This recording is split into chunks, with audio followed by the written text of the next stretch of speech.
Hi guys, it's Mike here from KS Bushcraft Down Under. So, off to sunny Fraser Island. Now, for me living in Perth in Western Australia, it means I have to traverse all of Australia to Brisbane. Now, I'll be doing that by air. So that'll add a few challenges in restricting me on what I can take. So from Brisbane up the coast, this little lump here, will be one hire car.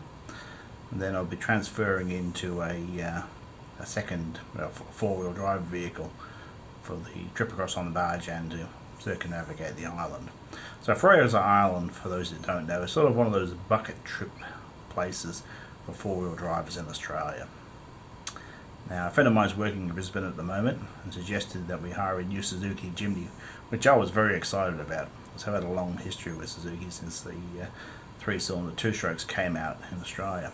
And I've had a Suzuki Vitara since 1990, which I've still got in the garage. Now, unfortunately, over the last few days, it's devolved. First, it was going to be a Land Cruiser with a diff lock, and I asked them why we would need a diff lock on a Sandhold. We've now arranged an aging Land Rover Discovery, like Series 2 or 3.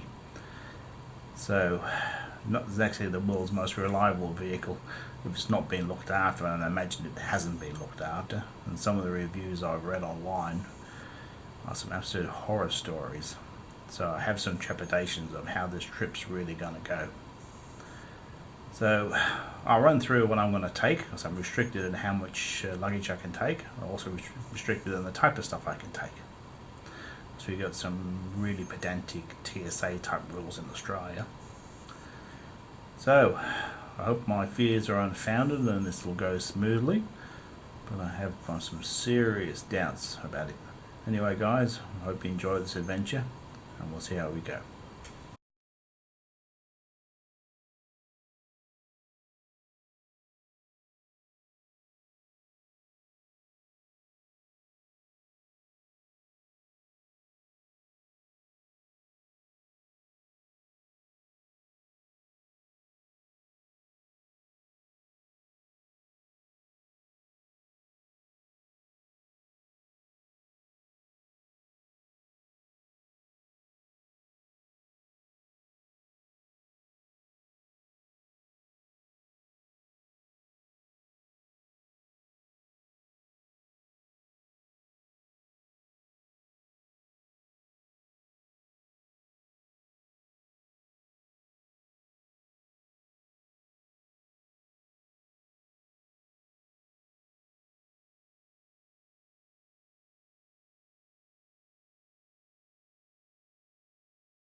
Well guys, this is the gear for Fraser Island.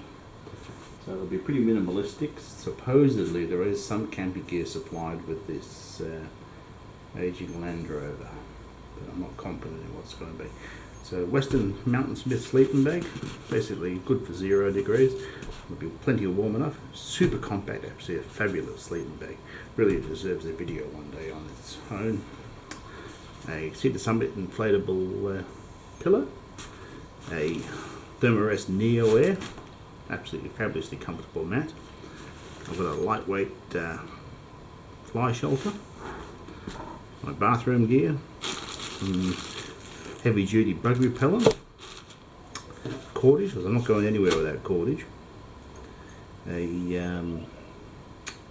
Petzl headlamp and Noctilight, so it makes it a nice little camp light. A second light in case something happens with the first one.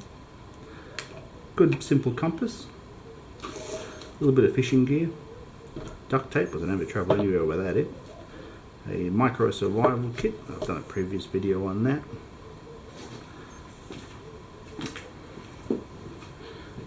Over here I've got a lightweight, doubles as a second poncho, well a rain poncho that's also a fly. I'll probably end up using that as a ground sheet if I need to, because I hate sleeping in sand. Coffee, my favourite brand. A pile of sugar and tea. Some condensed milk just in case. A pot set with some not too pointy tools, so they'll be fine. So we are pretty pedantic here. So power bank, 2 water containers, a platypus and a Nalgene one. So that gives me 5 litres there. I could always buy some pop bottles when I'm there. Basic camera gear, GoPro. Now here of course we can't fly with matches, lighters, blah blah blah. So I've got my Exotac titanium fire starter, which I can take the ferro rod out of if I get hassled. So even we can't fly with something as innocuous as this. So the cutting tool is always the drama. So what I'll do, I'll take my Rexford rut and I'll drop the blade. I can soon buy a blade at any hardware shop in Australia, so at least I've got some form of cutting tool and I'm not having to buy a pocket knife and post it home, which is what I've previously done. So in addition to that, I'll throw in an Australian Army thread, a little can opener, and at least I've got a basics piece of kit that I can fly with. Anyway guys, let's hope this adventure goes okay. Hi guys, so back from Fraser Island. I'll run the roundup before I roll the footage. Now, what did I learn? I think the higher 4-wheel drive market up there is designed to take advantage of backpackers really quite harshly. So I let the guy know that I had a fair bit of experience with Land Rovers because I had a TD5 Defender from 2002 to 2016, so I knew a lot about them. So he didn't give me a Discovery because that was already up on the hoist, so I got a 110 Defender, an older one, and it's seen a harder life. So what was it like? It was a good trip, it really was. Fraser Island has really got something for everyone.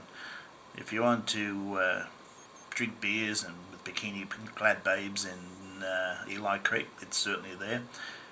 Charging up and down the beach at high speed, certainly there. Nice quiet lakes that you can only access by foot, it's got that too. It really is a fabulous place. So if I'd have known a little bit more beforehand, I would have probably had a slightly better time, but had a good time. So on the island, the internal roads are really rough, and I'm talking really rough. Some of the tracks were littered with underbody protection plates, the plastic type, with torn off low slung 4-wheel drives, so beware of that. Fuel on the island was $2.80 a litre, so double the mainland price. This 4-cylinder diesel Defender was doing about 4 kilometres to a litre, so spaced out between tracks and the beach. So I put 30 litres of fuel in Eurong, and I put 34 litres in when I got back to the mainland, so I'd have been pretty close to making it on the 75 litre tank, but too close to my comfort zone. Covered 250 kilometres in the 3 days, between driving from the high place to the barge, back and forwards. Now the vehicle was fitted with mud terrain tyres, really not ideal for that type of environment, and it was set to 30 psi. Now the guide at Fraser Island recommends 15 to 20, so the company set them at 30 to minimise punches, but it also prevents you from getting like over past Indian Head. It restricts where you can go, and they do not supply an air compressor. So I spoke to him, I said 30 is too high for the beach, and he reluctantly gave me a little tyre gauge and warned me not to go below 20. But anyway, I didn't bother. It came with 2 recovery tracks and a spade, and a new water can that split on day 2. On the discos that were at the yard, I was a bit concerned when I saw they had the regular tie-down points, the round ones on Land Rovers. They'd been painted up yellow to look like recovery points, which are seriously not recovery points. But I don't believe any of these vehicles came with recovery straps, but plenty of people would have them down there. So picked up some supplies in Europe. 6 beers cost $25, which is more than double what they are in Ireland. and the basic loaf of bread was $5. Now I learned that I obviously need more ways of recharging my camera gear because all my power banks went flat. The vehicle did have a radio with a USB point, but for some reason it wouldn't recharge anything. So if I'd have bought it did have a cigarette lighter plug, so I should have brought a one of those type of USB supplies. But all in all, it was a good trip. I really enjoyed it.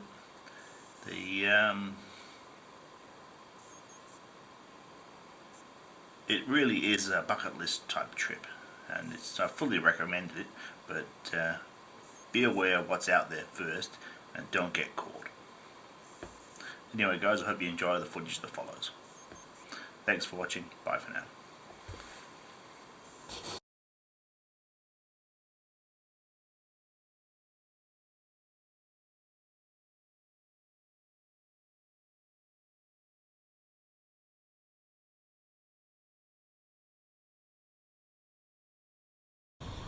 You're all geared up to drive it?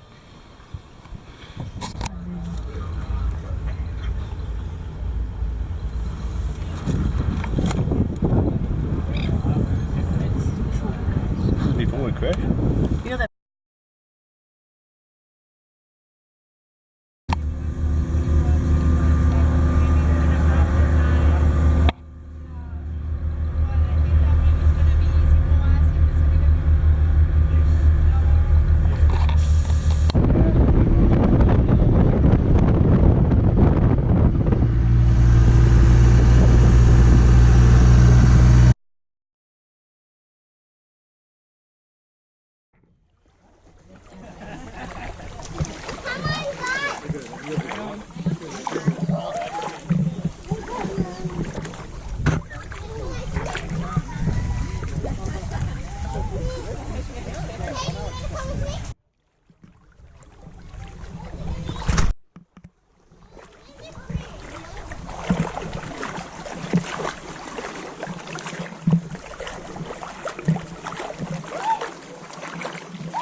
Well, I was going to make a cup of tea while you were interfering with water here, but yeah.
So guys, day one on Fraser Island, my fears of being stuck with a Land Rover Discovery were allayed. It was actually on the hoist when we arrived at the hire place. So they gave us this 300 TDI Defender, which has been converted to automatic. So a beast of a vehicle. Bit of a pain that the rear window has been replaced with perspex, so we can't actually see out of the back. and as per usual, the weight of the spare, it leapt open on us and we hit a hard bump. So it came with some basic camping gear, all pretty robust stuff. You can see the steel panels have been removed on it and fitted with sort of some steps. So on the map, we came in from here in Riverhead on the ferry across. We came through Central Station down to Eurong. We've come up the coast here, and we're currently camped up here at Dunbus. So this is the camping area you can see. So this vehicle has been converted to automatic, which is something really unusual for me. Still got the usual forward drive mechanism. It's obviously been taken from parts from our Discovery. So even with the ground clearance that this vehicle has got, it's got significant clearance down there. Today, coming through the track in the centre of the island, the diff, as you can see, has been pushing its way through the sand. So wouldn't like to see it with a lower slung vehicle. So all in all, it's been a pretty good day, and let's see what later on brings.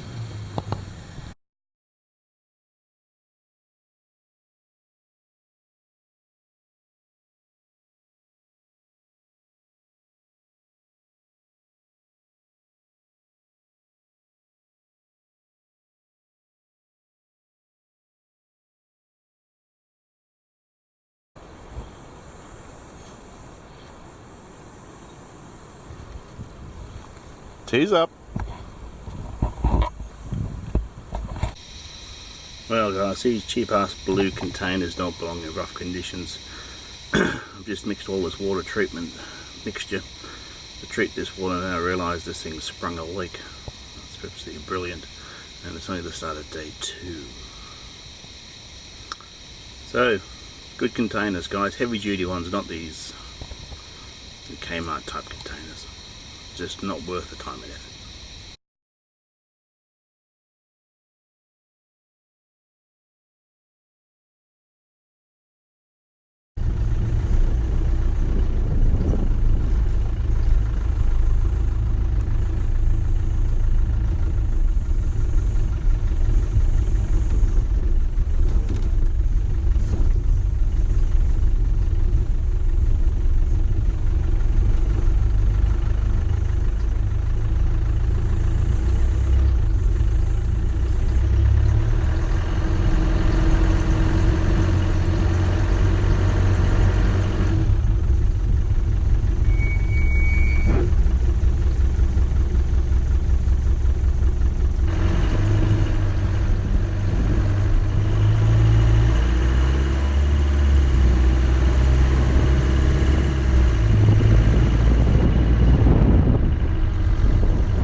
perfect spot for a brewer.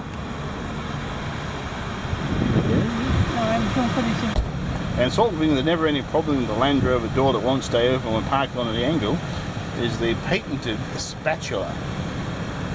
I get footage of a thylacine.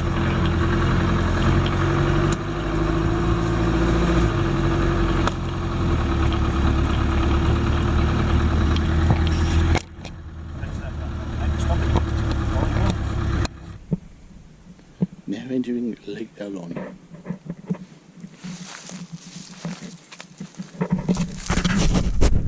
No folks, it's not a leaf, it's Ninja Turtle.